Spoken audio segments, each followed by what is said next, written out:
سلام بچه‌ها، خسته نباشید. پر انرژی قرار داریم برای تدریس فصل 2 شیمی دهم دوره شب امتحان. توضیحات این که باید چیکارا بکنید، چه تمرینایی حل بکنید و تو ویدیو قبلی دادم، باز میذارم تو دیسکریپشن ویدیو. الان دیگه توضیح اضافه ندم چون تو ویدیو پارت یکش که فصل 1 باشه دادم 5 نمره برای فصل 1 تون بود، 7 نمره برای این فصل 2 که قرار تدریس کنیم و 8 نمره برای فصل 3 که ان شاءالله قرار تدریس بشه. بریم شروع کنیم بچه‌ها. اینجا چیزی نداشت. خب میگه لایه فیروزه‌ای پیرامون زمین اتمسفر زمین یا همان هواکره است که اغلب هوا نامیده می شود. پس هواکره چیه؟ هواکره اولا که همون اتمسفره. خب میشه لایه فیروزه‌ای پیرامون زمین که اغلب هوا نامیده می شود، یعنی هوا، اتمسفر، زمین همش یکیه. این سه تا، زمین، اتمسفر و هواکره یا همون هوا، 4 تاش یکیه. لایه زمین چیه؟ زمین رو چرا خط کشیدم؟ حواسم نبوده. دقیقه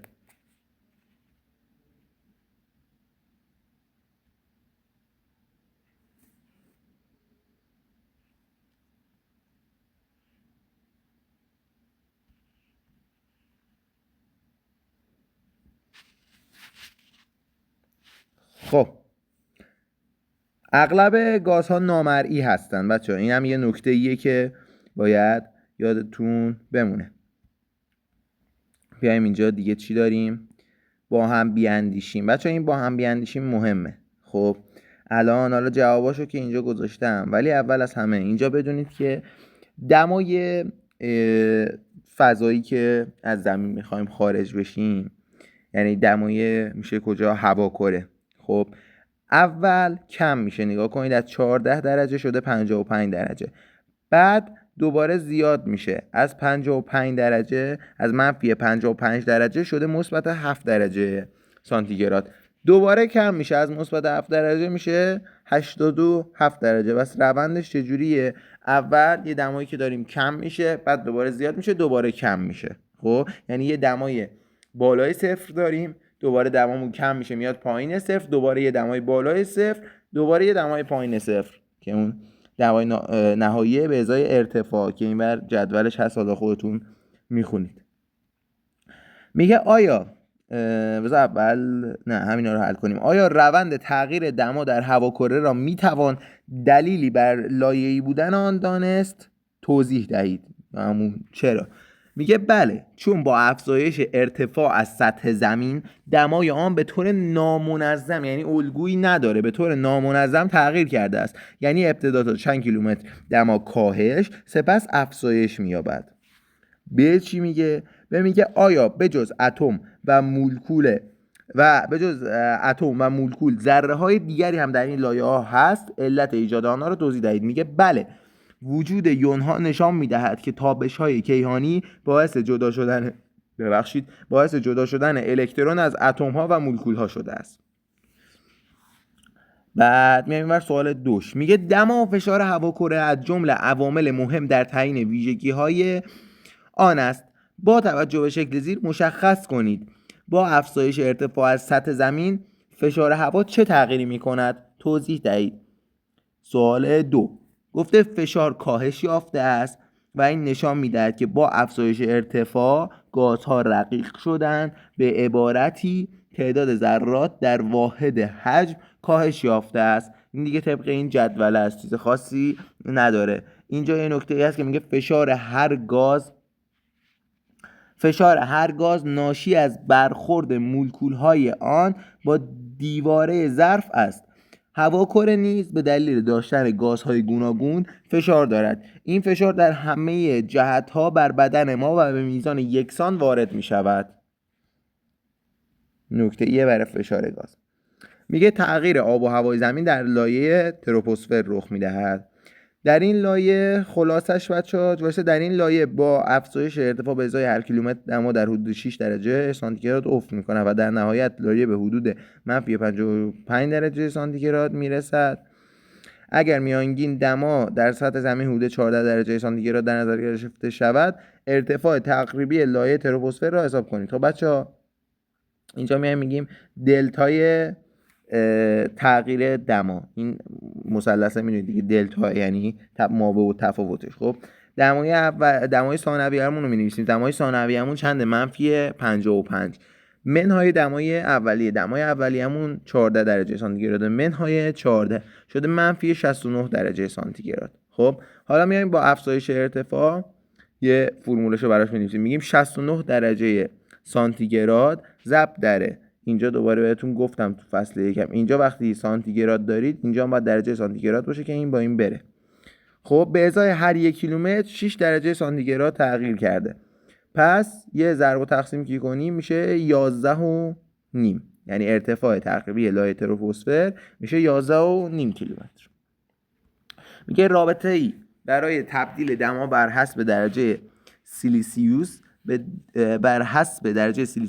به دما بر حسب کلوین پیدا کنید. خب این بچه‌ها رابطه‌شه، این یه چیز کلیه، باید همیشه یادتون بمونه. میخواید کلوینش کنید، اون درجه سیلیسیوسش درجه سانتیگرادش رو به علاوه 273 میکنید. خب یعنی هر عددی که بود به علاوه 273 کنیم میشه درجه، یعنی دماش بر حسب کلوین. خب میگه بسته‌بندی برخی مواد خوراکی از گاز نیتروژن استفاده می شود. افزون بر این گاز نیتروژن کاربردهای دیگری نیز دارد. کاربرداش چیه؟ این پایین نوشتم بچه ها، این هم احتمال سوال دادن هست. بزنم مهمه، این به نظرم احتمال سوال دادن هست. بچه ها کارایی هر گاز، هر چیزی که اینطوریه تو فصل یکم داشتید، الان اینجا برای نیتروژن فصل 2 دارید، تو یه صفحه خلاصه شدهشو میذاریم تو چنل تلگرام، اونجا حتما عضو بشید. آدرس چنل تلگرامم همینیه که الان دارید از یوتیوب یا آپارات میبینید، دوستی آندرلاین شیمی. از گاز نیتروژن الف برای پر کردن تایر خودروها، ب در صنعت سرماسازی برای انجماد مواد غذایی، پ برای نگهداری نمونه‌های بیولوژیکی در پزشکی استفاده می‌شود. یه در نزدیکترین لایه به زمین تروپوسفر یعنی چی؟ یعنی اینو اینجا منشن کردم، یعنی هایلایت کردم که بدونید نزدیکترین لایه به زمین تروپوسفره.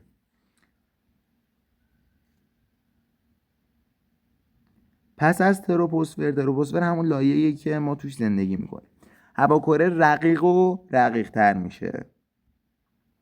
حالا اینجا بخش عمده هواکره را دو گاز نیتروژن و اکسیژن تشکیل میدن. گاز آرگون در میان اجزای هواکره در رتبه سوم قرار دارد، بنابراین میتوان هوا را منبعی غنی برای تهیه این گازها دانست.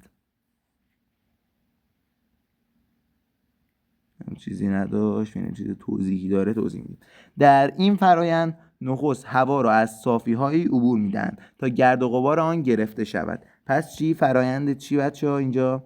این فرایند تقطیر جزء به جزء هوای مایع است، داره توضیحش میده این پایین. میگه در این فرایند نخست هوا را از صافی‌های عبور میدن تا گرد و غبار آن گرفته شود. یعنی چی؟ مرحله اولشون گرد و غبارشون ذرات جامدشون میخوان بگیرن، بس از یه صافی ردش میکنن.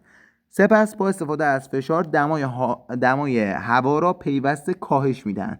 با کاهش دمای هوا تا 0 درجه سیلیسیوس رطوبت هوا به طور یخزده از آن جدا می شود. خب دمای هوا رو که وقتی 0 میکنی، رطوبت هوا هم ازش جدا میشه که بشه هوای خالص. در دمای منفی 78 درجه سیلیسیوس یا سانتیگراد گاز کربن دی اکسید هوا نیز به حالت جامد در می آید. با سرد کردن بیشتر تا دمای منفی 200 درجه مخلوط بسیار سردی از چند مایع پدید می آید که به آن هوای مایع می گویند. پس تعریف هوای مایع که در فرآیند تقطیر جزء به جزء به دست میاد میشه این چند خط میشه توضیحش. آرگون گازی بیرنگ، بیبو، غیر سمی است. واژه آرگون به معنی تنبل است، زیرا واکنش پذیری ناچیزی دارد. بس چی بچه ها؟ آرگون گاز تنبلیه، واکنش پذیریش ناچیزه. آرگون به عنوان محیط بی اثر در جوشکاری، برش فلزها و همچنین در ساخت لامپ‌های رشته‌ای به کار می رود. با هم بیاندیشیم. با توجه به جدول روبرو به پرسش‌های زیر پاسخ دهید. الف: نمونه ای از هوای مایع با دمای منفی 200 درجه سیلیسیوس تهیه شده است. اگر این نمونه تقطیر شود ترتیب جداسازی گازها را مشخص کنید. بچه ترتیب جداسازی گازها میشه چی؟ میشه هلیوم، اکسیژن، آرگون و نئون. حالا چرا؟ هلیوم رو نگاه کنید، منفی 269 درجه است نقطه جوشش. خب یعنی دیگه چی بشه اون بخواد جدا بشه؟ خب بعدیش هم اکسیژن منفی 183، بعدیش آرگونه که منفی 186، بعدیش نیتروژنه که منفی 196. خب بچه ها این یعنی چی؟ یعنی ترتیب جداسازیش اول اکسیژن، بعد آرگون، بعد نیتروژن. چرا؟ طبق نقطه جوششون. خب اکسیژن از همه پایین تره، بعد آرگون، بعد نیتروژن. حالا میگی آقا چرا زدی هلیوم بس زودتر از همه جدا میشه؟ هلیوم چون اصلا تو این هوای مایع وجود نداره، این گفته تا منفی 200 درجه سانتیگراد. خب یعنی وقتی هلیوم نقطه جوشش منفی 269 یعنی تو این هوا اصلا وجود خارجی نداره، یعنی از همون اول از بیخ جدا شده بوده دیگه و به صورت گاز وجود داره. این نکتهشه. ب. دانش آموزی برای جدا شدن برخی گازها را از هوای مایع مطابق شکل زیر طراحی کرده است. مشخص کنید هر گوی رنگی نشان دهنده کدام گاز است و چرا. خب این که چیز راحتی هست، طبق همون جدا شدنش مشخصه. پ. در دمای منفی 80 درجه سیلیسیوس اجزای سازنده هوای مایع به کدام شکل وجود دارند؟ چرا؟ به شکل حالت یکش یعنی گازی تو دمای منفی 80 درجه. خب چون هیچ کدومشون به نقطه جوشه نرسیدن. حالا اینور توضیحش کاملش میگه چون تفاوت دمای جوش اجزای مخلوط گازی ناچیز است، به طوری که نقطه جوش اکسیژن نزدیک به نقطه جوش آرگون و نیتروژن است و در فرایند تقطیر همواره مقداری از این گازها به همراه اکسیژن از برج تقطیر خارج می شوند. خب اینور خیلی مشکل برای ما جا گذاشته، اما منظوری میبر اونورش بنویسیم دیگه. میگه 2. هرگاه یک لوله آزمایش که خشک و سرد را مطابق شکل‌های زیر درون یک مایع با دمای منفی 200 درجه سیلیسیوس قرار دهیم، مایع بیرنگی درون لوله آزمایش جمع می شود. این مایع چگونه تشکیل شده است؟ توضیح دهید. میگه این مایع به دلیل سرد شدن مولکول‌های هوای موجود در داخل لوله آزمایش به وجود می آید. این فرایند یک تغییر فیزیکی به نام میعان است. بهش چی گفته؟ گفته اگر لوله آزمایش را از درون این مایع بسیار سرد بیرون آورده و در هوای اتاق قرار دهیم و بلافاصله یک کبریت شعله‌ور به دهانه آن نزدیک کنیم، شعله خاموش می شود. از این مشاهده چه نتیجه میگیرید؟ میگه مولکول‌های مایع درون لوله گرمای ناشی از شعله کبریت را جذب کرده و به حالت گاز تبدیل می شوند. به این ترتیب انرژی تولید شده توسط شعله به فرایند تغییر فیزیکی ماده مایع کمک می‌کند تا به بخار تبدیل شود. در نتیجه شعله کبریت انرژی خود را از دست می‌دهد و به همین دلیل کبریت خاموش می‌شود. میگه اگر پس از گذشت چند دقیقه کبریت نیمه افروخته را به دهانه لوله نزدیک کنیم، کبریت شعله‌ور می‌شود. چرا؟ که ترکیب شدنش با گاز O2. کبریت برای سوختن نیاز به گاز اکسیژن داریم دیگه، ترکیب میشه با گاز O2 و روشن میشه. پیوند با صنعت.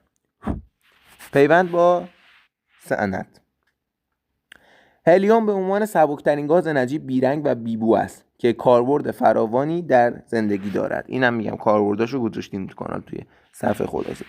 از هلیوم افزون بر پر کردن بالون‌های هواشناسی تفریحی و تبلیغاتی در جوشکاری، کپسول‌های غواصی و مهمتر از همه برای خنک کردن قطعات الکترونیکی در دستگاه‌های تصویربرداری مانند MRI استفاده می‌شود.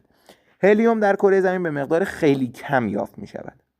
منابع زمینی آن از هواکره سرشارتر و برای تولید هلیوم در مقیاس صنعتی مناسب‌ترند که حدود 7% حجمیه از مخلوط گاز طبیعی را هلیوم تشکیل می‌دهد. یه هلیوم را میتوان افزون بر هوای مایع از تقطیر جزء به جزء گاز طبیعی نیز به دست آورد. تهیه این گاز از کدام روش مقرون به صرفه تر است؟ چرا؟ از تقدیر جزء به جزء، چون درصد تو زمین بیشتره، درصد گاز هلیوم. میگه اکسیژن گازی واکنش پذیر در هواکره. این عنصر یعنی همون اکسیژن در آب کره، در ساختار مولکول‌های آب و در زیست کره در ساختار همه مولکول‌های زیستی مانند کربوهیدرات، چربی‌ها و پروتئین‌ها یافت می‌شود. پس اکسیژن در کربوهیدرات، چربی‌ها و پروتئین‌ها یافت میشه، پیدا میشه. این خود را بیازمایید. در جدول زیر نمودارش رو بکش که یه شکلیه که کشیدم، حالا کاینم یه همچین خطی میشه در نهایت، زیاد مهم نبود. با توجه به نمودار با افزایش ارتفاع در هواکره فشار گاز اکسیژن چه تغییری میکند؟ میگه کاهش می‌یابد. فشار گاز اکسیژن با افزایش ارتفاع در هواکره کاهش می‌یابد. خب میگه با استفاده این نمودار فشار این گاز، خب این که چی؟ میگه از نمودار و اون داده‌های جدول کمک بگیرید که یه چیز ساده است، اصلا وقتی دادهشو دارید. ترکیب اکسیژن با فلزها و نافلزها. اکسیژن در سنگ کره به شکل اکسیدهای گوناگونی نیز یافت می‌شود. برای نمونه فلز آلومینیوم به شکل بوکسید یا همون Al2O3 به همراه ناخالصی‌هاش البته، و سیلیسیوم به شکل سیلیس در طبیعت وجود داره. اینم بچه‌ها شکلاشه. این سنگ معدن آلومینیومه، اینم که سیلیسه. میگه با بیش از یک نوع فلزهایی نیز وجود دارن که با بیش از یک نوع اکسید در طبیعت شناخته شدن. آهن نمونه ای از آنهاست. پس آهن یک فلزیه که بیش از یک نوع اکسید داره. با این فلز در ترکیب با اکسیژن دو اکسید با فرمول‌های شیمیایی FeO و Fe2O3 تولید می‌کند. حالا اینجا میگه با هم بیاندیشیم. در جدول زیر نام و فرمول شیمیایی برخی اکسیدهای فلزی داده شده است. با بررسی داده های جدول الف کدام فلز بیش از یک نوع اکسید تشکیل میدهد؟ خب آهن و مس مشخصه دیگه، جدول ببینید. به نماد کاتیون در اکسیدهای آهن و مس را مشخص کنید که نمادهاشو اینجا مشخص کردیم. وقتی اسمش گفته مثل یک اکسید یه بار مثبت درش میذاریم، گفته مثل دو اکسید دو بار مثبت درش میذاریم، اینجا گفته آهن سه اکسید سه تا بار مثبت درش میذاریم، و اینجا گفته آهن دو اکسید دو تا بار مثبت درش میذاریم. میگه چه رابطه بین نام ترکیب با بار الکتریکی این کاتیون ها وجود دارد؟ خب توضیحش اونجا دادم دیگه. مثلا بعد این که اسمش اومده، یعنی مثلا آهن Fe، تعداد بارهای الکتریکش هم میاد، مثلا 3 اکسید، آهن 3 اکسید. شیوه نامگذاری ترکیب‌های یونی را که در آنها کاتیون بارهای الکتریکی متفاوتی دارد توضیح دهید. اینم که اصلا توضیح نمیخواد دیگه، همونی که اونجا هست. میشه نام کاتیون، تعداد بارهای یونیش، بارهای الکتریکیش، نام آنیون. همونطوری که اینجا هست، مثلا آهن 3 اکسید، آهن 3 اکسید مثلا. جدول زیر را کامل کنید. کامل کردیم براتون. مثلا میگه آلومینیوم فلوروید، شما یه دور اینو تمرین کنید حتما خودتون. خب ما اینجا کشیدیم، مثلا فرمولشو گفته کلسیم اکسید و ما اسمشو نوشتیم، گفته پتاسیم سولفید و فرمول شیمیاییشو کشیدیم. اینا یه دور خودتون تمرین کنید. هرگاه بدانید که اتم عنصر کروم در ترکیب‌های خود اغلب به شکل کاتیون دو بار مثبت یا سه بار مثبت یافت می‌شود، فرمول و نام شیمیایی اکسیدها و کلوریدهای آن را بنویسید. که اینجا نوشتیم. نه تو این جدول، چون کتاب برای ما جا نذاشته عکسشو گذاشتم. مثلا اینجا نام شیمیاییش کروم 2 اکسید، فرمول ترکیبو کشیدیم. آنیون 2 تا بار منفی داره، کاتیون هم 2 تا بار مثبت داره. کروم 3 اکسید یعنی کروم 3 تا بار مثبت داره، او همچنان 2 تا بار منفی. اونم کروم با کلورید، کروم 3 کلورید و 2 کلورید، چیزی نداره دیگه. اون جدولش فقط یه دور مطالعه کنید. بچه‌ها این جدول رو حفظ باشید که مثلا برای تعداد مولکولا و عنصرها اینو میخوایم بگیم، این برای نامگذاری ها به کارمون میاد. یه دونه میشه مونو، دوتا میشه دی، سه تا میشه تری، چهار تا میشه تترا، 5 تا میشه پنتا، 6 تا میشه هگزا. میگه کربن دی اکسید و گوگرد دی اکسید و گوگرد تری اکسید و نیتروژن دی اکسید نمونه های از اکسیدهای نافلزی هستند. اینو الان بچه‌ها ببینید چجوری نامگذاری کردیم. این اول از همه یادتون باشه که نمونه‌های از اکسیدهای نافلزی رو گفتیم.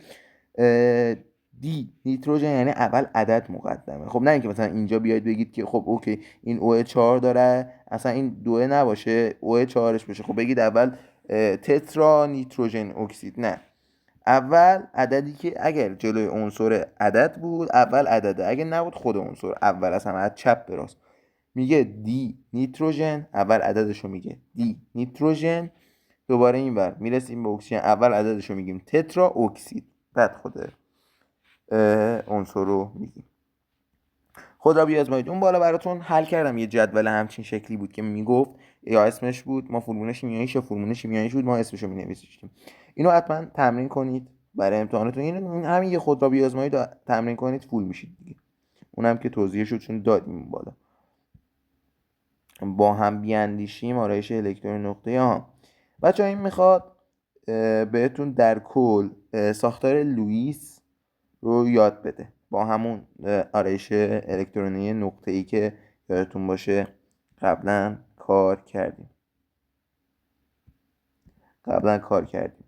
بچه‌ها با مثالای همینجا توضیح میدیم، میریم جلو. الان با همین SO2 مثال بزنیم. بچه‌ها اول از همه 2 تا قاعده داره، 2 تا روش داره برای اینکه ما بخوایم ساختار لوئیسش رو بکشیم. اول از همه باید اتم مرکزی بچه‌ها انتخاب کنیم. چجوری اتم مرکزی رو انتخاب میکنیم؟ اونی که اول از همه بچه‌ها قبل اینکه این بخش رو بتونیم بکشیم باید اون آرایش الکترون نقطه‌ای بود فصل 1 رو باید کامل بلد باشید. اینجا میایم میگیم SO2. خب اونی که کمترین تعداد مولکول داره، یعنی مثلا اینجا S یه دونه است، O 2 تاست، خودش اینجا کشیده. خب پس S میشه اتم مرکزی ما. قبل اینکه بریم رسمش کنیم توضیح بدم. مثلا اینجا که کربن مونوکسیده چیکار میکنیم؟ این یه دونه است، اینم یه دونه است دیگه. خب اینجا میایم میگیم آقا جان آرایش الکترون نقطه‌ای کربن مگه این شکلی نیست؟ C اینطوری 4 تا پیوند یگانه داره. خب میتونه اینطوری پیوند بخوره. این الکترون‌های نقطه‌ای تکیش حساب ببره ما. خب اکسیژن چی؟ اکسیژن او بدی میشه او. خب اکسیژن ما 1 2 3 4 5 6. خب اینا که جفتن هیچی، تک الکترون 2 تا داره. خب در حالی که اینجا چند تا داره؟ 4 تا. خب اونی که بیشتر تک الکترون داره رو میکنیم اتم مرکزی. حالا اینجا که کلا 2 تا اتم مرکزی نمیخوام، ولی کلا گفتم که بدونید. خب بچه‌ها گوگرد رو میخواستیم مثال بزنیم. گوگرد دی اکسید، یه اس اینجا میکشیم، یه او اینجا میکشیم، یه او اینجا میکشیم، یه او اینجا میکشیم. خب بچه‌ها لای ظرفیت اس 6 تا بود. خب او هم 6 تاست، این یکی او هم 6 تاست. با هم دیگه جمعشون کن میشه چقدر؟ 3 6 تا 18 تا. در کل ما باید اینجا 18 تا الکترون داشته باشیم. خب یه پیوند با این بزنه، یه پیوند با این بزنه، این هم میشه 1 2 یه 2 تا که اینجا داره، 2 تا هم اینجا میشه 4 تا، بعد 2 تا هم از این ور، این میشه چند تا؟ 1 2 3 4 5 و 6 7 و 8. بعد همه اینا رو به قاعده 8 تایی برسونیم. این ورم این یکی او هم همینطور. این الان 1 و 2 بچه این خودش این 2 تاست دیگه. خب 1 و 2 3 و 4 5 و 6 7 و 8. میام سراغ اتم مرکزیمون. این چی؟ این هم 8 تا شده. 1 و 2 3 و 4 5 و 6. خب این 6 تایی هست، اون 6 تایی که باید باشه، ولی آیا 8 تایی شده؟ خیر 8 تایی نشده. کلا چند تا الکترون به کار رفته؟ 2 تا اینجا، بذار با یه رنگ دیگه مشخص کنم، 2 تا اینجا، 2 تا هم اینجا، 2 تا هم اینجا، میشه چقدر؟ 6 تا. 7 و 8 9 و 10 11 12 13 14 15 16 17 18 یعنی 18 تا الکترونی که باید و ما اینجا به کار بردیم. خب ولی همچنان اتم مرکزیمون تبدیل به یه عنصر 18 تایی نشده. بعد چیکار کنیم؟ کاری نداره، یکی از این جفت الکترون‌های ناپیوندی اکسیژن، حالا میتونه اینوری باشه میتونه اونوری باشه، فرق نداره، یکیشون رو برمی‌داریم میذاریم اینجا. خب یعنی چی؟ یعنی میشه یه همچین شکلی. اینو کلا پاک میکنیم.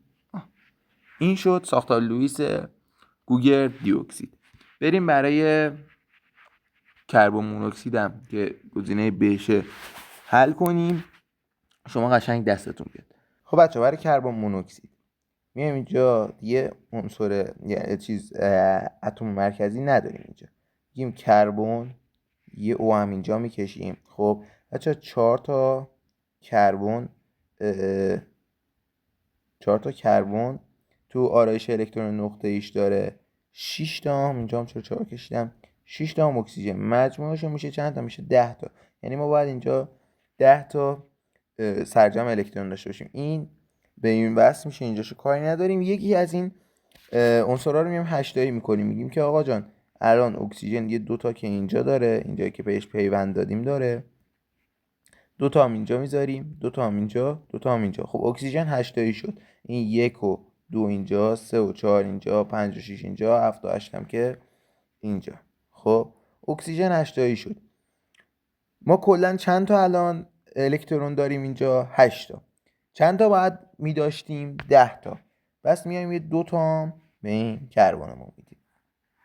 حالا آیا کربن هم 8 تایی شده؟ خیر. پس میایم چیکار میکنیم؟ میایم میگیم آقا جان 2 تا از این اکسیژن بنده خدا میگیریم بیدیم به اینجا. آیا اینطوری 2 تا بگیریم بدیم آیا همچنان 8 تایی میشه کربن؟ خیر. 2 تا دیگه هم این ورش میگیریم میدیم به این ور. الان تازه میشه 8 تا. یعنی ساختار آخرش برای ساختار لوئیس کربن مونوکسید میشه یه همچین حالت. این کربن 2 تا بالاش داره، اینطوری 3 تا پیوند میخوره با او، 2 تا هم اینجا. میشه ساختار لوئیس نهایی کربن مونوکسید. بریم برای بعدیش چیه؟ فسفر تریکلورید. خب میایم اینجا میگیم آقا جان فسفره که اتم مرکزیمون مشخصه. چرا؟ چون که از این ور یه دونه داریم ولی کلور 3 تا داریم. خب میایم میگیم اینجا آقا جان این فسفر، خب فسفر 3 تا هم کلور قرار بهش وصل شه. این کلور 1، کلور 2، کلور 3. فسفر چند تایی آقا جان؟ 5 تایی. کلور هم آقا جان 7 تا داره. 3 7 تا 21 با علاوه یه 5 میشه 32 تا. سرجم 32 تا الکترون باید داشته باشه. اول از همه اینا هر کدومون رو وصل کنیم به این کلور کناریش. خب میایم اول از همه این کلور رو 8 تایی میکنیم. این 2 تا که داره 3 و 4 5 و 6 7 و 8، 3 و 4 5 و 6 7 و 8 4 5 و 7 و 8 1 2 3 4 5 و 6 7 و 8. خب الان همه کلورامون 8 تایی شد.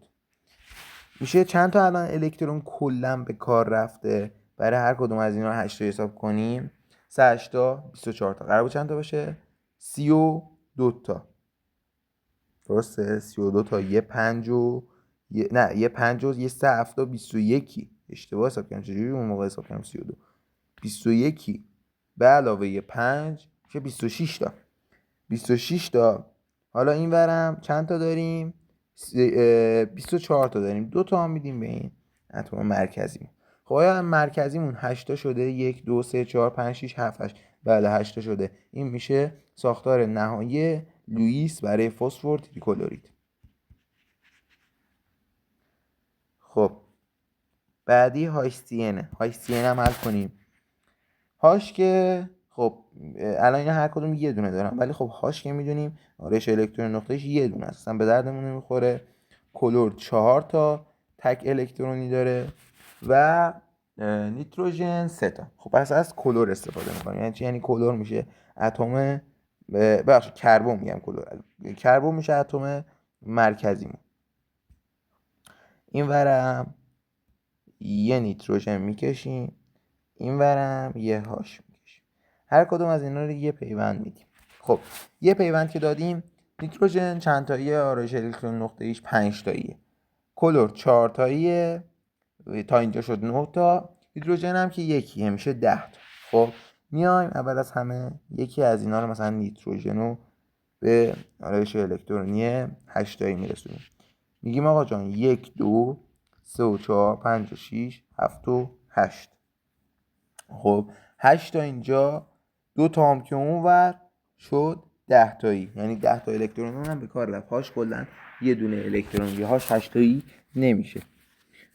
خب ولی کربنمون چی؟ کربنمون 8 تایی شده، 1 2 3 4. خیر 8 تایی نشده. یه دونه از اینا میگیریم میاریم میدیم بهش. 8 تایی میشه 1 2 3 4 5 6. خیر نمیشه. یکی دیگه هم میگیریم میاریم میذاریم اینجا. خب اون موقع 8 تایی میشه. یعنی چی؟ یعنی در نهایت میشه یه همچین شکلی. این ساختار لوئیس HCN. اون دوتای آخرم خودتون حل کنید، دستتون را بیفته. کامل توضیحاتشو گفتم، نکته‌ای نمونده براش. بریم سراغ ادامش. میگه در صنعت برای تهیه سولفوریک اسید نخست گوگرد را در واکنش با اکسیژن به SO2 یا همون گوگرد دی اکسید تبدیل میکنند. واکنشی که به سوختن گوگرد معروف است. بس واکنش سوختن گوگرد چیه برای تهیه سولفوریک اسید؟ گوگرد رو در واکنش با اکسیژن به SO2 تبدیل میکنن. این میشه سوختن گوگرد. این هم شکلاشه بچه، سوختن پودر آهن و سوختن سدیم. سوختن این ورم منیزیم رو داریم و سوختن گوگرد. اینک میتوان گفت سوختن واکنشی شیمیایی است که در آن یک ماده با اکسیژن به سرعت واکنش میده. بس سوختن چه؟ یک واکنش شیمیایی که تو اون یک ماده با اکسیژن به سرعت واکنش میده و بخشی از انرژی به صورت گرما و نور آزاد می شود. زغال سنگ در حضور اکسیژن می سوزد و افزون بر تولید گازهای SO2 و CO2 و بخار آب مقدار زیادی انرژی آزاد می کند. پس میشه چی بچه؟ این میشه کلیتش که کتاب براتون کشیده. اینو حتما بخونید. این احتمالش هست که تو امتحانتون بیاد. میگه زغال سنگ به علاوه اکسیژن میدهد بخار آب. محصولش چیه؟ یعنی زغال سنگ رو وقتی میسوزونن بخار آب، گوگرد دی اکسید، کربن دی اکسید، نور و گرما. رنگ شعله زرد نشان دهنده سوختن ناقص است. رنگ آبی شعله نشان میدهد که وسیله گازسوز به درستی کار میکند و اکسیژن کافی در محیط واکنش وجود دارد. یعنی بچه ها چی؟ اگه رنگ شعله گاز زرد باشه یعنی سوختنش ناقصه. رنگ آبی شعله یعنی کامل درست داره میسوزه، اکسیژن کافی داره دریافت میکنه. اگر اکسیژن کافی نباشد سوختن کامل انجام نمی شود و گاز کربن دی اکسید و بخار آب تولید می‌گردد. اما اگر مقدار گاز اکسیژن کم باشد گاز کربن مونوکسید به همراه دیگر فرآورده‌ها تولید خواهد شد. در این حالت گفته می‌شود سوختن ناقص است. سوختن ناقص یعنی چی؟ یعنی مقدار اکسیژن کم باشه، گاز کربن مونوکسید تولید بشه به همراه حالا فرآورده‌های دیگه. کربن مونوکسید بچا چیه؟ گازی بیرنگ، بیبو، بسیار سمی. چگالی این گاز کمتر از هوا و قابلیت انتشار آن در محیط بسیار زیاد است. بچه‌ها یعنی خیلی خطرناکه گاز کربن مونوکسید، به طوری که به سرعت در همه فضای اتاق پخش می شود. چرا؟ چون چگالیش از گاز هوا کمتره. از آنجا که میل ترکیبی هموگلوبین خون با این گاز بسیار زیاد است و بیش از 200 برابر اکسیژن است، یعنی بیش از 200 برابر اکسیژن که تمایل داره با هموگلوبین خون واکنش بده، گاز کربن مونوکسید تمایل داره که واکنش بده. مولکول‌های آن پس از اتصال به هموگلوبین از رسیدن اکسیژن به بافت‌های بدن جلوگیری می‌کنند. این ویژگی باعث مسمومیت می شود و سامانه عصبی را فلج می کند، به طوری که قدرت هر گونه اقدامی را از فرد مسموم می گیرد. بدین ترتیب باعث مرگ فرد می شود. بچه این صفحه 59 تون خیلی مهمه، یعنی قطعا ازش یه سوال دارید. حالا یا از این بالا قسمت سوختن یا محصول سوختن زغال سنگ یا اینکه رنگ شعله یا این توضیحایی که الان دادم راجع به کربن مونوکسید و سوختن کامل و ناقص، اینو حتما بخونید. اینجا رو که حذف کردیم. خب خود را بیازمایید. یکی از کاربردهای آرگون ایجاد محیط بی اثر هنگام جوشکاری است. اینم بچه‌ها میگم گذاشتیم براتون کاربرداشو. به نظر شما این روش بر استحکام و طول عمر فلز جوشکاری شده چه تأثیری خواهد داشت؟ توضیح دهید. گاز آرگون با ایجاد فشار مناسب در سطح قطعه‌ای که قرار است جوشکاری شود مانع رسیدن اکسیژن به نقطه جوشکاری خواهد شد.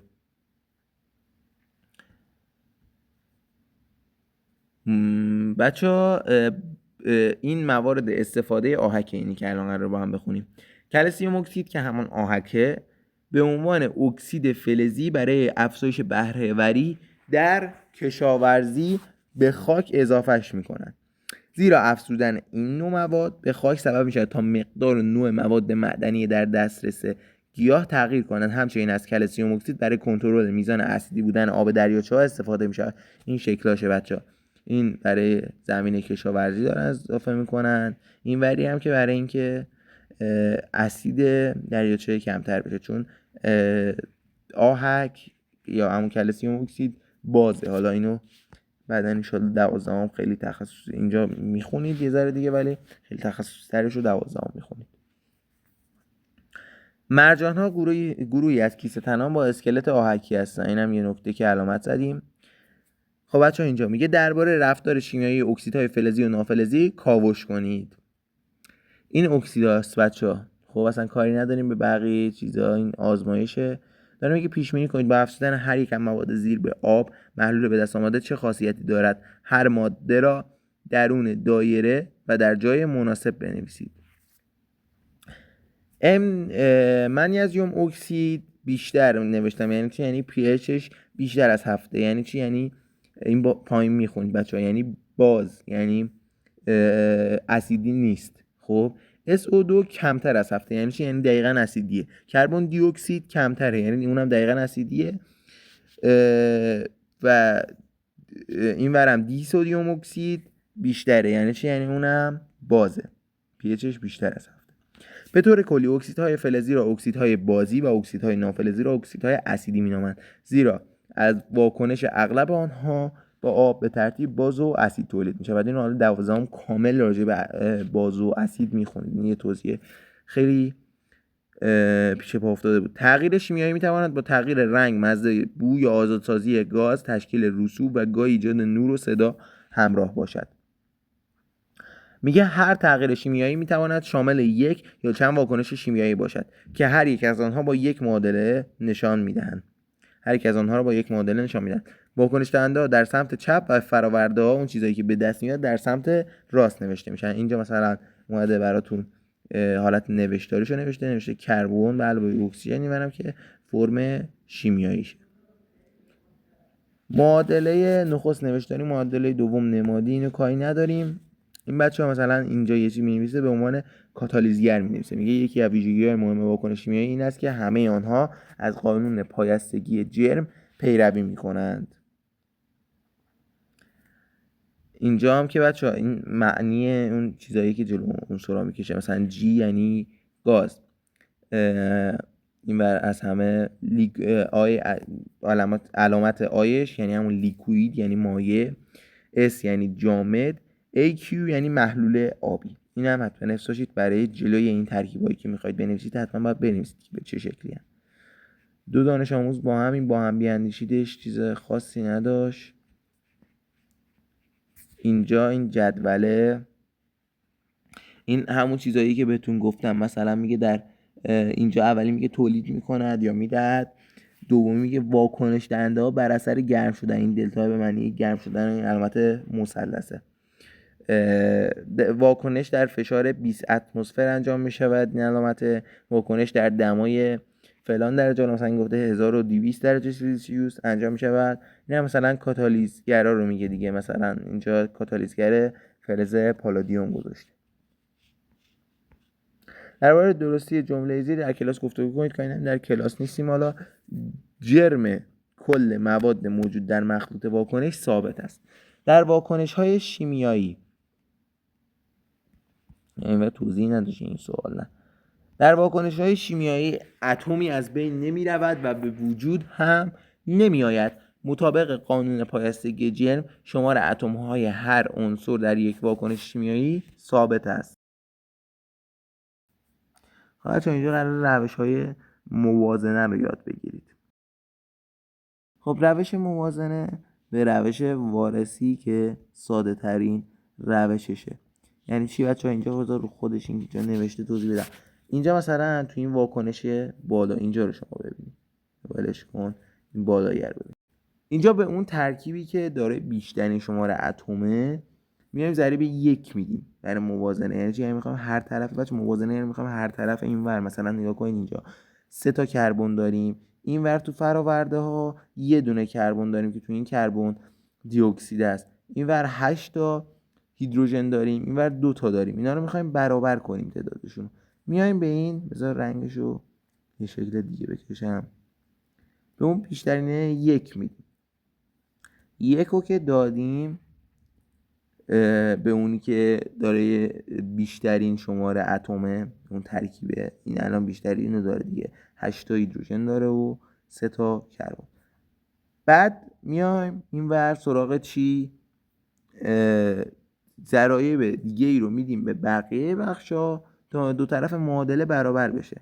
الان اینجا ضریب 1 دادی، خب 1 3 تا کربن داره دیگه، میای اینجا هم یه دونه 3 میدی قبل اینجا، چه 3 بعدی شد، یه 3 میذاری قبل این الان شد 3 تا کربن. این ورم داریم 3 تا کربن. اینو بذار پاک کن، مخ بود، منظم بکشیم، حداقل میخوایم خطم بزنیم. 3 تا کربن میشه، 3 تا کربن میشه. خب این الان اوکی شد. خب هاشاش چیه؟ هاشاش اینور 8 تاست، اینور 2 تاست. بعد چند تا بهش بدیم که اینم بشه 8؟ 4 تا میدیم اینجا. خب 4 تا هم دادیم اینجا. الان هاشا و کربن ها درست شدن. بچه‌ها ما یه او هم تو هر کدوم از این ترکیبا داریم. خب روی اینا هم تاثیر میذاره دیگه. این الان 3 تا ضرب در او هم میشه. O2 داریم، ضرب در O2 3 تا بشه میشه چند تا؟ میشه 6 تا او. فقط الان اینجا داریم 6 تا او اینجا داریم. 4 تا هم ضرب در این او تکیه میشه چند تا؟ 4 تا هم اینجا 10 تا. و هم به علاوه هم دیگه میشن 10 تا او هم اینجا داریم. حالا میایم میگیم آقا جان اینجا یه O2 تکی داریم دیگه، راحت اینجا هم یه 10 که نمیدیم بهشون O2، یعنی خودش آلردی ضرب در 2 میشه. پس یه 5 هم چه بد شد، یه 5 اینجا میذاریم. این واکنش کامل موازنه میشه. نگاه کنید طبق جوابی که خودش هم اینجا داده. اینجا 4 تا هاش 2 او، اینور 3 تا کربن دی اکسید، یه دونه C3H8. اینجا O2 رو هنوز بهش نپرداخته، اینجا کاملش رو نوشته. دقیقا همونه بچه. خب دیگه چی داریم؟ مثلا بیاید اینو موازنه کنیم، با من همزمان موازنه کنید شما هم. خب این ور بیشترین اتم چی داره؟ بیشترین اتم این ور H2O داره. اون که خیلی ساده است، یه 1 به این میدیم، این ور 2 تا هاشه، این ورم 2 تا هاشه. خب ولی این ور چی؟ یه O2 داریم، این ور 2 تا او نداریم. اینجا میایم یه دونه 1/2 میدیم. 1/2 که بدیم خب نمیتونیم این واکنش رو بنویسیم که قشنگ نیست. 1/2 O2. میایم همه اینا رو، کل اینو ضرب در 2 میکنیم که این مخرج 2 از بین بره در نهایت. خب همه اینا رو ضرب در 2 کنیم، این 1/2 بود. این هم که چند بود؟ این 1 بود خودش. خب ضرب در 2 کنیم این میشه 2، این میشه همون 1، این هم میشه 2. ببینید موازنه است همچنان. 2 تا H2O میشه چند تا؟ میشه 4 تا. این ورم 4 تا داریم، یه دونه O2 داریم، یعنی کلا 2 تا اکسیژن اینجا داریم، این ورم 2 تا اکسیژن داریم. بس این واکنش هم موازنه میشه به راحتی. اینجا دقیقا هم به همین روش به دست آورده. 1/2 در نهایت ضرب در 2 کرده و یه همچین چیزی. این خود را بیازمایید بچه‌ها. این هم موازنه است، چیز خاصی نداره. بذار سخت ترینش ببینم مثلا کدوم طولانیه. پ مثلا به نظر سخت میاد. طولانی البته نه، پ چیزی نداره. یه طرفش این مشخصه دیگه، بیشترین مولکول‌ها رو اینا دارن، به اینا یه ضریب 1 میدی، C3. چند تا C اینجا داریم؟ تو همین یه واکنش داریم، به این یه 3 میدی، بعد شد 3. به این یه 3 میدی، هاش 5. چند تا هاش داری؟ اینجا 2 تا داری. برای اینکه 5 تا بشه یه 5 دومم به این میدیم. اینور N چند تا داره؟ N که بچه اینور این 2 با این 2 ساده میشه، میمونه 5 تا هیدروژنی. N 3 تا داره. اینور چند تا داره؟ اینور 2 تا داره. خب به این 2 هم اینم برای اینکه تبدیل بشه بهش یه دونه چند تا گفت؟ 3 تا. خب اینم بهش یه دونه 3 دوم میدیم، دوباره این 2 با این 2 میره، میمونه 3 تا. خب ولی حالا O2 اینور 9 تا داریم، اینور برای اینکه تبدیل بشه دوباره به 9 تا یه 9 دوم به این بنده خدا میدیم. حالا کل این واکنش رو ضرب در 2 میکنیم، جواب نهاییش به دست میاد دیگه. این میشه 6 تا، اینجا یه میشه 6 تا، این میشه 5 تا، این دوش میره، اینم دوش میره، اینم دوش میره، اینم که خودش یه 2 میشه و هم موازنه میشه. به همین راحتی. ببینم دیگه چیز سختی داره حل کنیم یا بریم سراغ ادامش.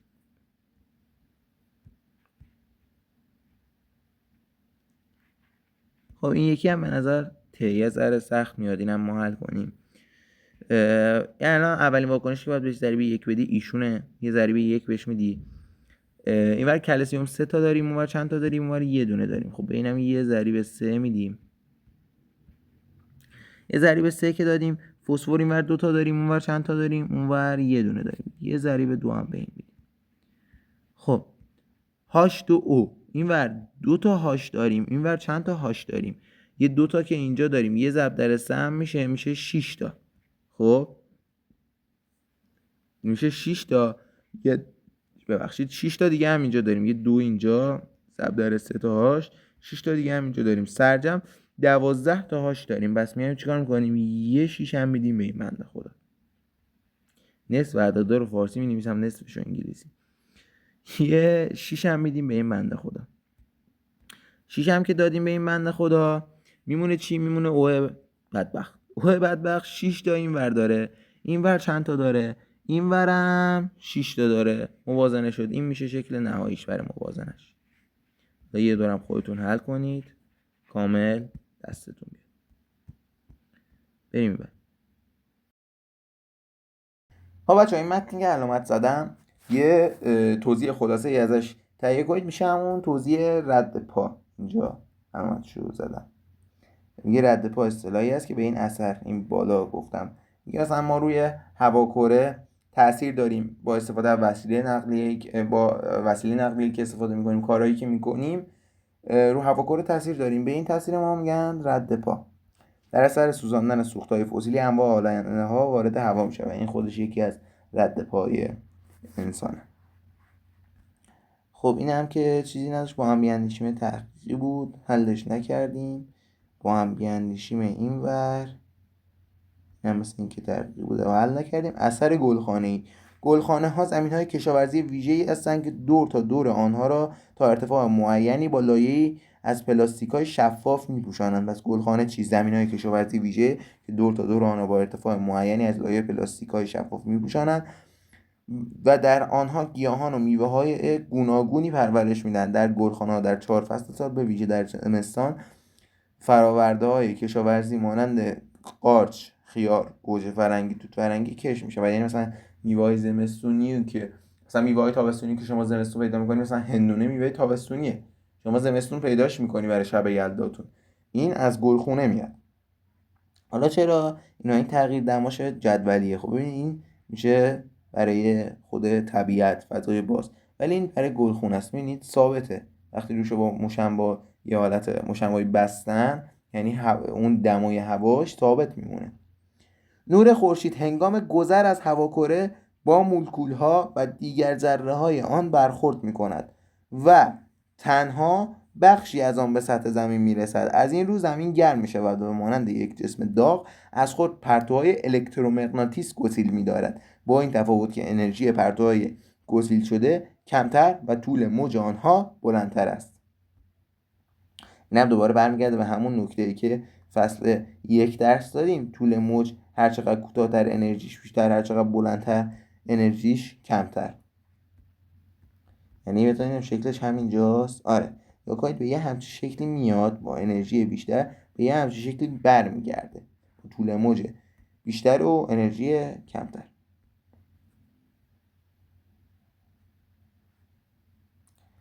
خب این لایه یعنی همون هواکره برای زمین همانند یک لایه پلاستیکی برای گلخانه است و سبب گرم شدن کره زمین می شود، به طوری که اگر این لایه وجود نداشت دمای کره زمین به -18 درجه کاهش می‌یافت. خب یعنی اون هواکره این همون مشباییه که تو گلخونه میکشن. هرچه مقدار این گازها در هواکره بیشتر باشد دمای زمین بالاتر خواهد رفت. گازهایی مثل چی؟ مثل کربن دی اکسید، H2O و اینا. این شکل بچه‌ها شکل مهمیه. ببینید پرتوهای خورشید میتابن به زمین. بخش عمده‌ای از این پرتوها به وسیله زمین جذب میشن، یعنی وارد زمین میشن. بخش کوچکی از این پرتوها بخش کوچکی از پرتوهای خورشیدی به وسیله هواکره جذب میشود، یعنی نمیذاره بره سمت زمین. یه بخش کوچیکیش، بخشی از پرتوهای خورشیدی بازتاب شده و به فضا برمیگردن. خب حالا از زمین چه اتفاقی میفته؟ میگه زمین بخش قابل توجهی از گرمای جذب شده را به صورت تابش فروسرخ از دست میدهد. بخش قابل توجهی یعنی به صورت تابش فروسرخ از دست میده. بس اگه مثلا بهتون یه جا خالی داد گفت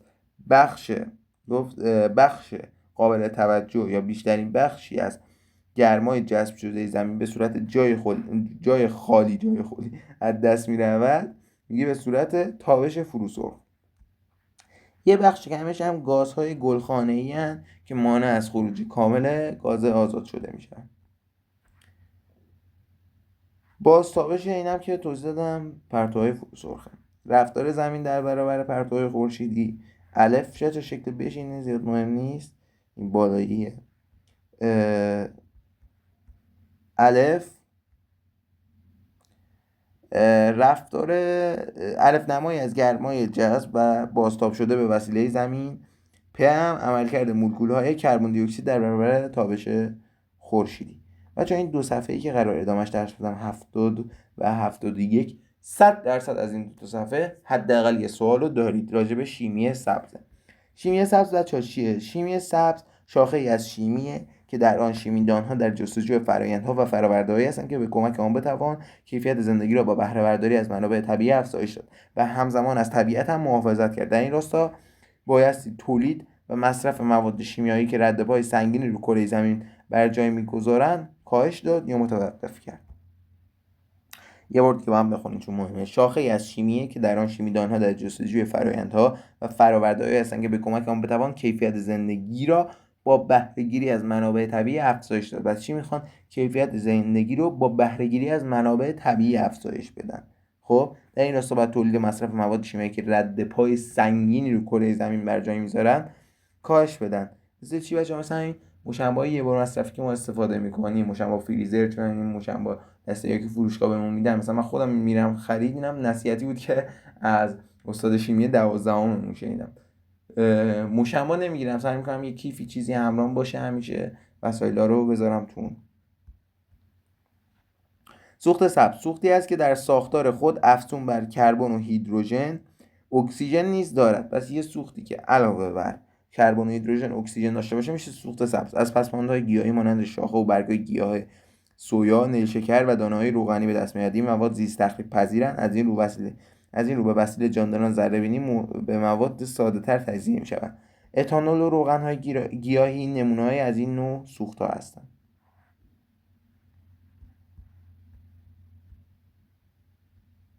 تبدیل کربن دی اکسید به مواد معدنی بچه‌ها به این دو روشه، یا با کربن دی اکسید کلسیم اکسید قاطی میکنن یا منیزیم اکسید. خب میشه مواد معدنی. میشه چی؟ ترکیبش با کلسیم اکسید میشه کلسیم کربن تری اکسید، با منیزیم اکسید میشه منیزیم کربن تری اکسید. پلاستیک های سبز پلیمرهایی هستن که بر پایه مواد گیاهی مانند نشاسته ساخته میشن. به همین دلیل در ساختار آنها اکسیژن نیز وجود دارد. این پلاستیک ها چون اکسیژن دارن بچه توی یه زمان نسبتا کوتاه تو طبیعت تجزیه میشن. این یعنی از اینا میتونیم استفاده کنیم، از پلاستیک های سبز. کربن دی اکسید را میتوان به جای رها کردن در هواکره، این یکی از راهکارهای کمکه. کربن دی اکسید را میتوان به جای رها کردن در هواکره در مکانهای عمیق و در زیر زمین ذخیره و نگهداری کرد. این راه دفن کردن کربن دی اکسیده.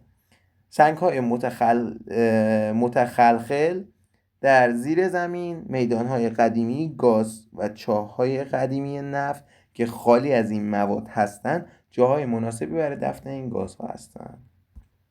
که خط چیز مهمی نیست. توسعه پایداری یعنی این که در تولید هر فرآورده‌ای همه هزینه‌های اقتصادی، اجتماعی و زیست محیطی آن در نظر گرفته شود.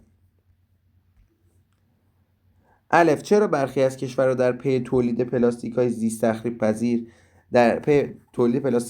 تخریب پذیرند در حالی که قیمت تمام شده تولید با پلاستیک‌ها با پایه نفتی در کارخانه کمتر است. علت آن هزینه‌های زیاد بازیافت و همچنین ضرر زیاد پلاستیک‌ها با پایه نفتی برای محیط زیست و ساکنان کره زمین هستند. میگه اوکی، میخوای تولیدش کنی با پایه نفتی، درسته آقا، هزینه‌اش کمتره خب تو کارخونه، ولی هزینه بازیافتش چیه؟ اون آسیبی که به طبیعت میزنه چی؟ به خاطر این کشورها پی تولید پلاستیک‌های زیست تخریب پذیرن. ب، توضیح دهید چرا طراحان و متخصصان در شرکت‌های بزرگ تولید خودرو و هواپیما هزینه‌های هنگفتی صرف می‌کنند تا موتورهایی با انتشار کمترین مقدار کربن دی اکسید بسازند. ب، چون حذف کربن دی اکسید سبب می‌شود تا جامعه از زیان‌های زیست محیطی این گاز گلخانه‌ای در امان باشد. اوزون چیه بچه؟ اوزون عنصر اکسیژن یه شکل دیگهش میشه اوزون. اینجا هم توضیح داده تو کتاب که عنصر اکسیژن به شکل دیگری نیز در هواکره یافت میشود که به اوزون شهرت دارد. اوزون گازی با مولکول‌های 3 اتمی، یعنی اوه که یه همچین حالت، حالا شکلش پایین‌تر خودتون شکلشو می‌بینید، با مولکول‌های 3 اتمی در لایه‌های بالایی هواکره استراتوسفر مانند پوششی کره زمین را احاطه کرده، هرچند که مقدار آن در هواکره ناچیز است. بچه بعدن الان جلوتر میخونید که این اوزون چون از هوایی که ما توشیم دوره، از این هواکره که ما توشیم دوره، این لایه از هواکره که ما توشیم دوره، به خاطر همین برای ما مفیده. اگه تو این ما بخوایم تنفسش کنیم برامون ضرر داره. اصطلاح لایه اوزون به منطقه مشخصی از استراتوسفر میگویند که بیشترین مقدار اوزون در آن محدوده قرار دارد. مولکول‌های اوزون مانع از ورود بخش عمده‌ای از تابش‌های فرابنفش خورشید به سطح زمین می‌شود تا موجودات زنده از آثار زیانبار این تابش در امان بمانند. چون این شکل این میشه اوزون، این میشه O2 خودمون. خب میگه ساختار لوئیس هر یک را رسم کنید. اینجا رسم کردیم بچه‌ها برای او که مشخصه. خب او باید این بر میکشیم. الان بذار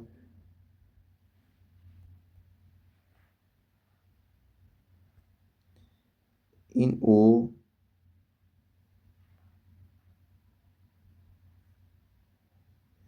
1 2 3 4 5 و 6 ولی هم همینطور 1 و 2 3 و 4 5 و 6. این یه دونه با این یه دونه پیوند میخوره. خب این یه دونه هم با این یه دونه پیوند میخوره، میشه یه همچین شکلی که این بالا کاملشو کشیدم. اوزون برای چی این شکلی شده؟ اوزون برای این شکلی شده که آقا جان این شکل شما در نظر بگیری اوه یه دونه پیوند خورده، برای اینکه یکی دیگه هم بخواد اینجا بخوره این دیگه 8 تایی نمیشه اتم مرکزی. قضیه همون NSO2H فرقی ندارن با هم دیگه. ساختار لوئیسشون رو کشیدیم و میگه با توجه به شکل و جدول‌ریزی خواص فیزیکی آنها رو مقایسه کنید. خب جرم مولیشون فرق داره، جرم مولی اکسیژن بیشتره. نقطه جوش اوزون هم همینطور، نقطه جوشش هم -112 یعنی بالاتر نقطه جوشش، و از این طرف هم بچه این نقطه شکله. خب رنگ اوزون تیره تره، یا آبی تیره بنفشه در حقیقت، تیره تره و رنگ O2 روشن تره به نسبت.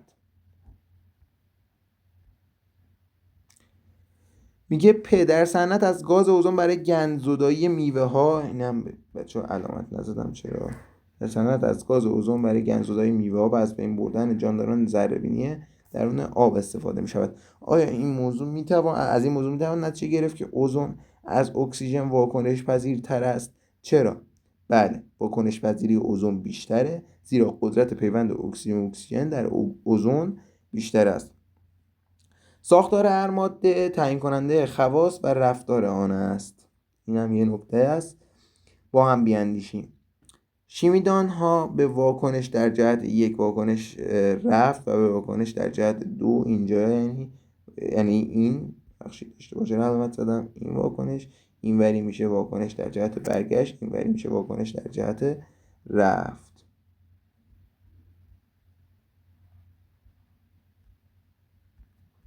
خب واکنش در جهت رفت. این ور میگه جالب است بدانید که اوزون در لایه تروپوسفر نیز یافت می شود. از آنجا که اوزون از اکسیژن واکنش پذیرتر است، این ماده آلاینده سمی و خطرناک به شمار می آید، به طوری که وجود آن در هوایی که تنفس می کنیم سبب سوزش چشمان و آسیب دیدن ریه‌ها می شود. به دیگر سخن، در تروپوسفر با نقش زیانبار و مضر اوزون مواجه هستیم، در حالی که در استراتوسفر نقش مفید و محافظتی اوزون آشکار است.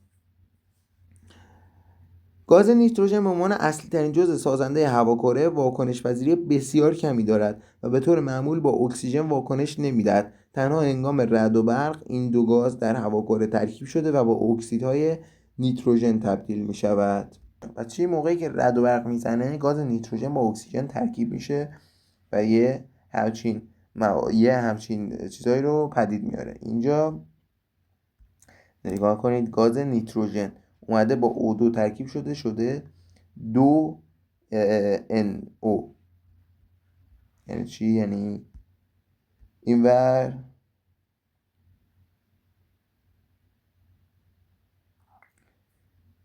اینور 2NO، خب یعنی دو تا گاز نیتروژن اکسید اومده با یه O2 دوباره ترکیب شده 2NO2. خب یعنی این دوباره اون گازی که به وجود اومد دوباره اینور با O2 ترکیب میشه و یه گاز دیگر رو به وجود میاره دوباره، که اون گازه چیه؟ اون گازه این دفعه اون گازی که اونجا به وجود اومده بود 2 نیتروژن مونوکسید بود، الان شده 2 نیتروژن دی اکسید.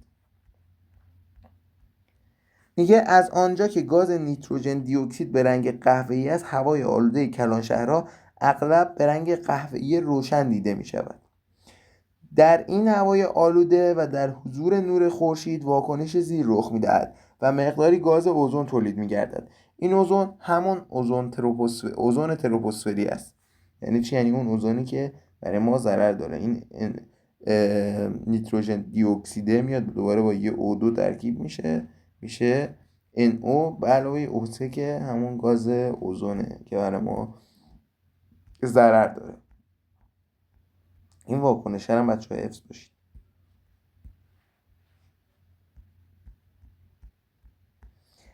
حجم یک نمونه گاز با حجم ظرف محتوی آن برابر است.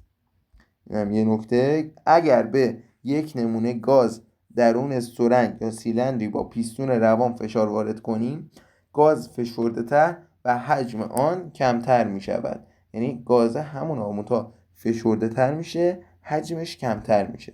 بکنید تو همین شکلی. با هم بیاندیشیم. شکل زیر یک نمونه گاز را درون سیلندری با پیستون متحرک در دماهای گوناگون نشان میدهد. یعنی اینجا دمای 200 کلوینه، اونور 300 کلوین، اینورم 400 کلوین. رشته با افزایش دما حجم گاز چه تغییری میکند؟ چرا؟ خب حجم گاز زیاد میشه دیگه. اینور مثلا نگاه کنید هر چقدر داره به این سمت میره حجم گازم داره بیشتر میشه. خب پس رابطه بینشون مستقیمه که اینجا نوشتم بین یک نمونه نوشته بین حجم یک نمونه گاز و دمای آن در فشار ثابت چه رابطه ای است؟ رابطه مستقیم. میگه شکل زیر دو نمونه از یک گاز در دما و فشار ثابت را نشان میده. تفاوت حجم این دو را توضیح دهید. چرا حجمشون فرق میکنه؟ داره میگه دما، فشار ثابتن، تعداد مولکولای این یکی بیشتره، به خاطر همین حجمش فرق میکنه. بس حجم با تعداد مولکول هم رابطه مستقیم داره، یعنی فقط این گزینه ب نیست، ب داره، این وری هم داره، تعداد مولکول هم رابطه مستقیم داره.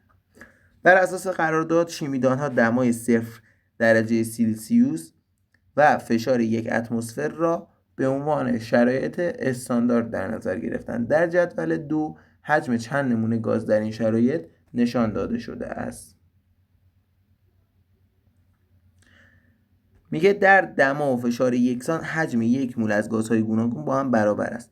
این بیان نخستین بار در سال 1811 توسط آووگادرو ارائه و بعدها به قانون آووگادرو مشهور شد. حجم مولی گازها در STP برابر با 22.4 لیتر. از این نکته مهمه بچه‌ها، اینو یادتون باشه برای مسائل و اینا به کارتون میاد، برای استوکیومتری که قراره یاد بگیرید. میگه هر ذره را هم عرض با 1 مول در نظر بگیرید. در شکل زیر جاهای خالی را پر کنید. این که چیزی نداره. هر فرد بالغ به طور میانگین 12 بار در دقیقه. اینجا هیچ جا انداختم؟ نه دیگه، درست جا ننداختیم. خب این بره، آره استوکیومتری اندازه این بره. هر فرد بالغ به طور میانگین 12 بار. این میخواد توضیح ساده استوکیومتری رو بهتون بده که دیگه من اینجا هستم دیگه توضیح میدم بهتون. تهیه سولفوریک اسید، این بچه واکنشیه که باعث تهیه سولفوریک اسید میشه. اینم یاد بگیرید. این بر گفته به گوگرد تریوکسید تولید شده نسبت مولی اکسیژن مصرف شده به گوگرد تریوکسید تولید شده 1:2 است. یعنی چی؟ یعنی اینجا شما اومدی اکسیژن یه دونه مصرف کردی تا 2 گوگرد تریوکسید تولید بشه. اینو میخواد در نهایت بهتون بگه. نمونه حل شده. خب بچه‌ها اینجا نگاه کنید، استوکیومتری اونورم یه حالت پروانه نشون درس میدم، همین رو توضیح میدادم. مثلا اینجا گفته چند مول O2 برای تولید 8 مول گاز گوگرد تریوکسید به چند مول گاز اکسیژن نیاز است. خب چند مول گاز اکسیژن نیاز است؟ تو شما میای اینجا میگی آقا ما 8 مول SO3 یا همون گاز گوگرد تریوکسید رو میخوایم، درسته؟ خب میگیم درسته آقا جان، اینجا می‌نویسیمش ضبط داره. این پایینم وقتی این مول گوگرد تریوکسیده، مول گوگرد تریوکسید میخوایم که این با این ساده بشه، ما در نهایت به اون مول نهایی که اینجا اکسیژن خواسته، مول نهاییمون که اکسیژنه برسیم. خب این با این ساده میشه و اینجا میگیم هر 2 مول، یعنی به ازای هر 2 مول 1 مول O2 باید مصرف بشه. 1 مول رو صورت میذاریم، یه ضرب و تقسیم ساده انجام میدیم، میفهمیم که برای تولید 8 مول گاز گوگرد تریوکسید 4 مول گاز O2 نیاز داریم.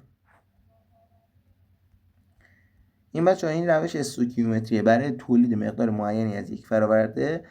توضیح استوکیومتری اینه که برای تولید مقدار معینی از یک فراورده به چه مقدار از هر واکنش دهنده نیاز است. الان نگاه کنید، مثلا می‌خوایم ببینیم اینو اگه مسئله داده باشه. معادل واکنش اکسایش گلوکوز، اینم جا یادتون باشه. اکسایش گلوکوز تولید انرژی در بدن به صورت زیر است. جوریه که نوشته، میگه بدن انسان هر شبانه روز به طور میانگین 2.5 مول گلوکوز مصرف میکنه. برای مصرف این مقدار گلوکوز به چند مول اکسیژن نیاز است؟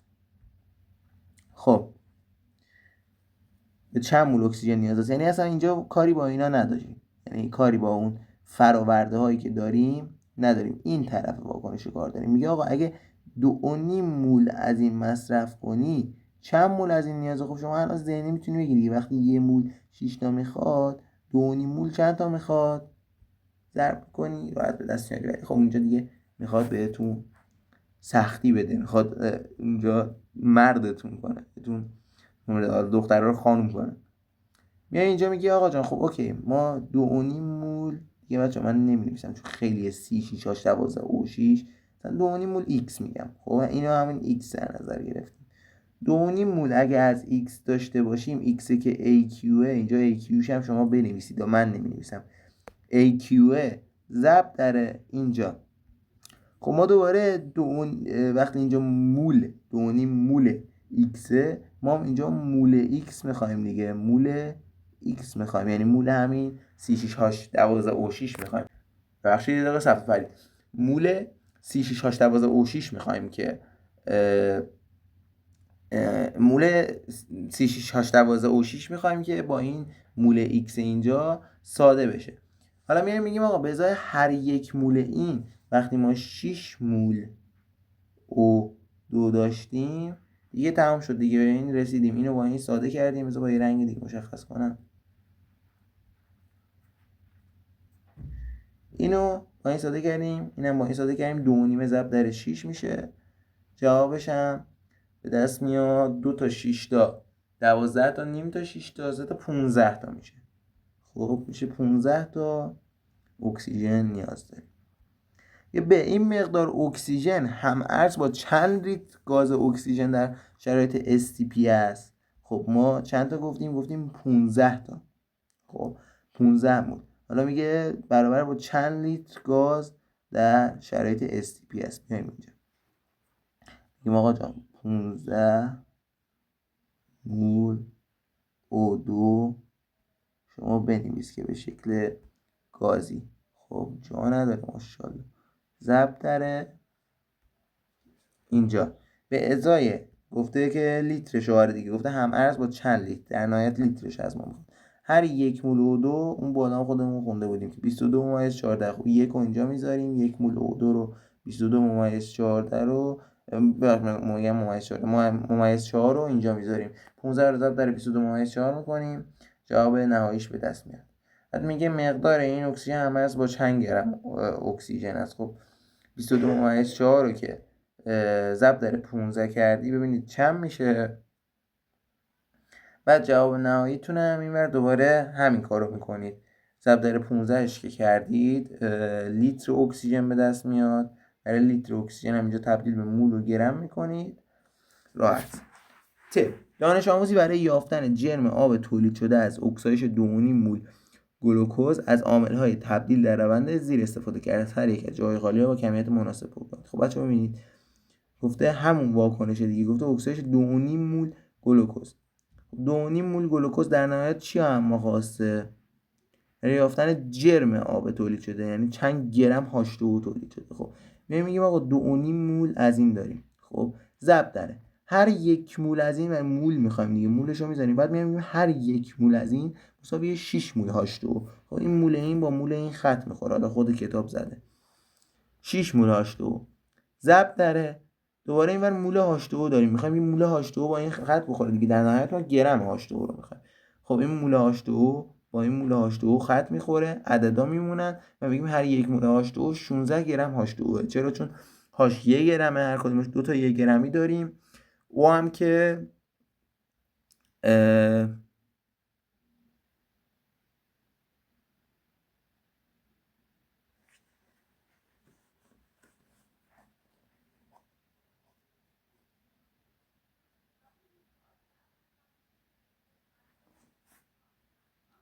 او هم بچا دو تا مولکول هاش داریم که هاش 1 گرمه. او هم که 16 گرم بود. اینجا اشتباه نوشتیم فکر کنم این میشه 18. آره بچه آره حساب کردم اشتباه بود. 16 بشه 18 بعد میشد. خب سه گفته گاز حاصل از اکسیدیش کامل این مقدار گلوکوز در STP چند لیتر حجم دارد؟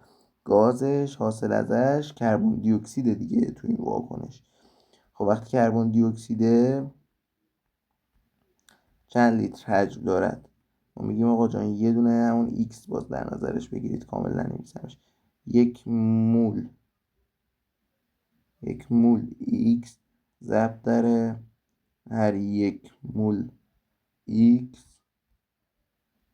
به ازای هر یک مول ایکس 6 مول کربن دی اکسید این بالا می نویسید. خلاصش میگم خودتون دیگه 6 مول کربن دی اکسید این بالا می نویسید.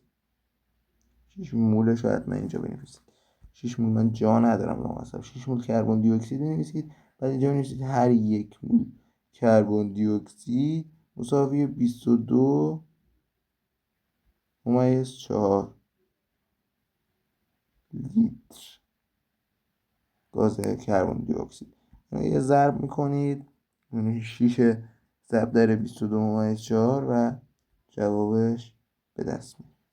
حالا 1 مول که اینجا من مولش رو درست نوشتم، هر 1 مولش 6 تا میده. آره درست.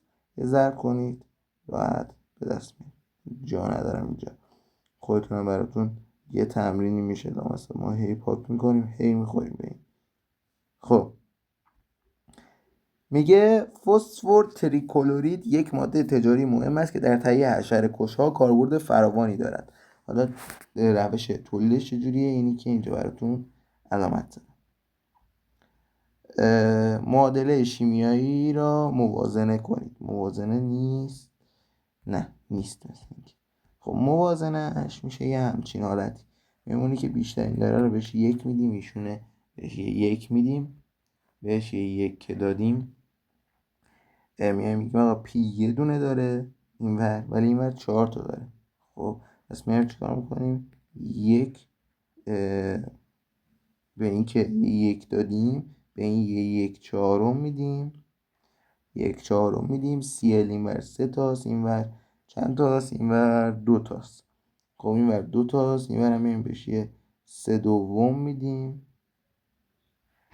خب هر کدوم اینا رو یه دور ضرب در 4 کنیم اینشون میشه، دوباره هایلایتش، ایشون میشه خود 4، ایشون میشه 1، ایشون رو ضرب در 4 کنیم 3 4 تا 12 تقسیم بر 2 6.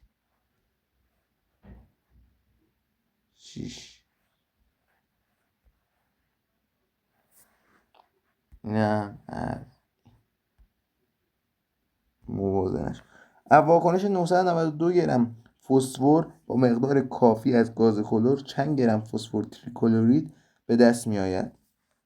این هم که بچه‌ها همون حالت موازنه رو که الان خودم موازنهش کردم، استوکیومتری دیگه. میگه انقدر گرم از فسفر داشته باشی با مقدار کافی از گاز کلور، یعنی نیاز نیست گاز کلور رو حساب کنی، چند گرم فسفر تریکلورید به دست می آید. خب شما وقتی اینو بذار من حل کنم، بعدیشو پ رو خودتون حل کنید. میگه 992 گرم فسفر داریم. ضرب در اینجا هم باید پایینم 1 گرم فسفر باشه. ببخشید که این از بین بره. گرم فسفر اول می‌نویسیم. خب بچه‌ها اینو بذار بیاریم این ور کوچیکش کنیم بذاره. خب در نهایت میایم اینجا میگیم آقا گرم پی 4 دیگه، گرم فسفر 4 تاییه. خب ما میایم اینجا گرم فسفر 4 تایی رو حساب میکنیم. میگیم آقا جان فسفر جرمش چقدره؟ فسفر 31. اینو بهتون سوالا میدن. خب 4 تا 31 میشه چقدر؟ میشه 4 تا 31 120 تا 124 تا. خب 124 این ورم همینطور 124 هم بچه 124 گرم پی 4. خب که این گرم پی 4 با این گرم پی 4 خط بخوره. حالا میای میگی آقا جان این چیه؟ این جرم 1 مول از پی 4. حتما این پی 4 رو یادتون نره بذارید، من اینجا یادم رفته بود بذارم. این پی 4 پی 4. خب حالا اینجا میاد میگه آقا دوباره یه ضرب اینجا مول پی 4 دوباره باید بزنید. مول پی 4 دوباره بزنید مول پی 4 مول پی 4. خب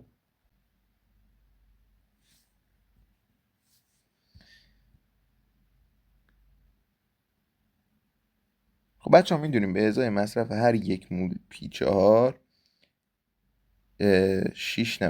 4 مول 4 مول PCl3 تولید میشه. دوباره اینجا نشین ضبط داره. اینجا هم دوباره یه چیزی میخوایم که با این چه اینطوری شد، این PCl3 مول PCl3 با این بره. پس اینجا هم یه مول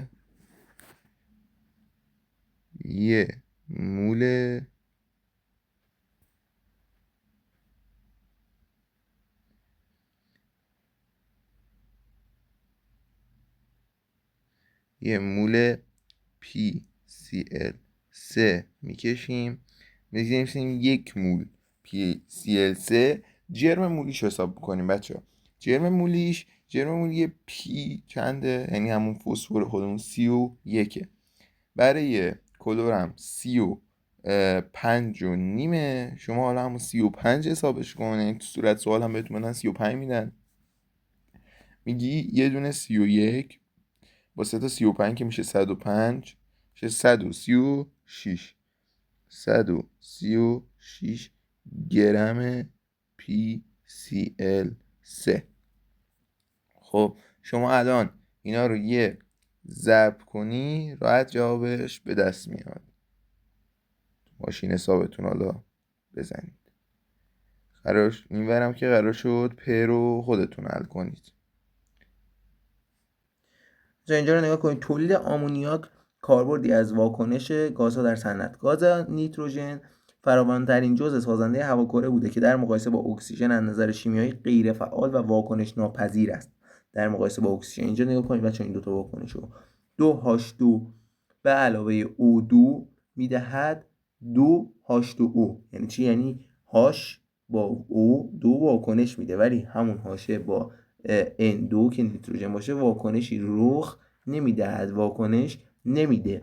از این رو گاز نیتروژن به جو بی اثر شهرت یافته و در محیطایی که گاز اکسیژن معامله جای تغییر شیمیایی است به جای آن از گاز نیتروژن استفاده میکنن. یعنی جایی که مثلا گاز اکسیژن باشه واکنش صورت میگیره، به جوش میان گاز نیتروژن استفاده میکنن که واکنشی پیش نیاد. میگه شاید دیده باشید که برای پر کردن و تنظیم باد تایر خودرو به جای هوا مطابق شکل روبرو از گاز نیتروژن استفاده میکنن. توضیح دهید که استفاده از این گاز به جای هوا چه فایده‌ای داره. آخرش هم گفته اندو رو ساختار لوئیسش رو رسم کن که الان براتون رسم کنم. میگه با توجه به اینکه در هوا بخار آب وجود دارد، این بخار آب در زمستان یخ زده و سرعت خوردگی لاستیک را افزایش میدهد. گاز نیتروژن با توجه به چگالی کمتری که دارد مصرف سوخت را در خودرو کاهش میدهد و باعث افزایش طول عمر ماشین میشود. چرا این N2 رو میخوایم ساختار لوئیسش رو بکشیم. اینطوری 3 تا تک الکترون پیوندی داره دیگه. این 3 تا رو پاک میکنی، هر کدومشو 3 تا اینطوری میذاری براش. به همین راحت 1 2 3 4 5 6 7 هر کدومشون هم به آرایش الکترونی 8 تایی رسیدن. یا بذار باشه دیگه، چرا پاک کردم؟ بذار باشه. حالا میگه در یه شرایط بهینه دانشمندی به اسم هابر تونسته 3H2 به علاوه N2 این کاری کرده که این دوتا با هم دیگه واکنش بدن و گازی به اسم آمونیاک به وجود بیاد. آمونیاک بچه ها همینه، اینه که اینجا در نهایت به دست اومده. این واکنش تولید آمونیاک بلد باشید.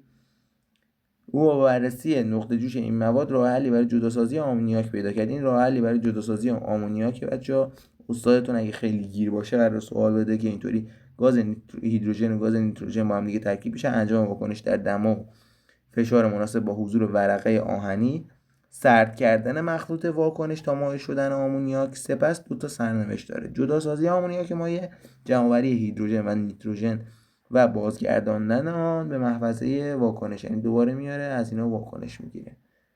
اینو دیگه اگه استادتون خیلی گیر باشه سوال میده. بچه تدریس فصل 2 هم تموم شد. تمرینای دوره‌ایشو حتما حل کنید و اینکه استرس نشه باشید برای امتحان. شما میتره کنید با این تدریس‌ها و با هوش خودتون میخونید، حتما جزوه ها رو، اون سوالی که گفتم حل کنید، استرس هیچی نش باشید، 100% نمرتون خوب میشه.